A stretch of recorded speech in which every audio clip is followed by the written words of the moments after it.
Laisse-moi te montrer en une minute comment tout comprendre au fonctionnement des bémols sur une partition. Alors déjà, ce qu'il faut savoir, c'est qu'il y a un ordre invariable de bémol et celui-ci, c'est si, mi, la, ré, sol, do, fa. Par exemple, on ne pourra jamais juste avoir sol, do, fa. Par exemple, pour arriver au sol bémol, il faudra toujours passer par si bémol, mi bémol, la bémol, ré bémol, sol bémol.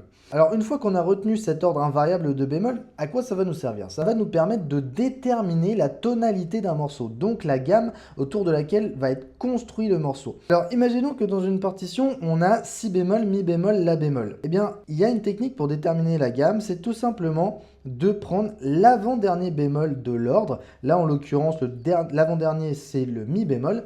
Eh bien, ça nous donne du coup en tonalité soit mi bémol majeur, soit sa relative mineure qui va être do mineur. Si par exemple dans notre armature on a si, mi, la, ré, sol bémol, eh bien il va falloir trouver l'avant-dernier. L'avant-dernier c'est le ré bémol. Donc en fait nos deux possibilités de tonalité construites autour du morceau, ça va être tout simplement ré bémol majeur ou alors sa relative mineure qui va être si bémol mineur. Même chose, si par exemple j'ai que si bémol, mi bémol, eh bien on va prendre l'avant-dernier ici, et l'avant-dernier c'est si bémol, donc on va avoir comme possibilité de tonalité soit si bémol majeur, soit sa relative mineure qui va être le sol mineur.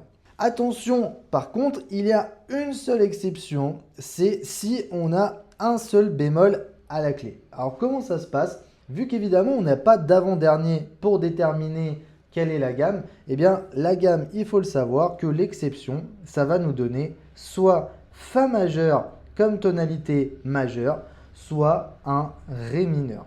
Voilà, c'est la seule exception à la règle vu qu'on n'a pas d'avant-dernier, ça nous donne Fa majeur ou alors Ré mineur. Bon, maintenant qu'on sait tout ça, eh bien c'est super, mais à quoi ça va nous servir? Eh bien, si par exemple on sait que notre morceau, c'est bon, on a déterminé que par exemple ça va être Sol mineur, eh bien notre gamme de Sol mineur est très simple à jouer. On va partir de Sol et on va aller atteindre l'autre Sol. Et nos deux seules notes altérées dans notre gamme de Sol mineur va être Si bémol et Mi bémol. Donc ça va jouer Sol, La, Si bémol, Do, Ré, Mi bémol, Fa, Sol. Et ça va nous donner notre gamme de Sol mineur.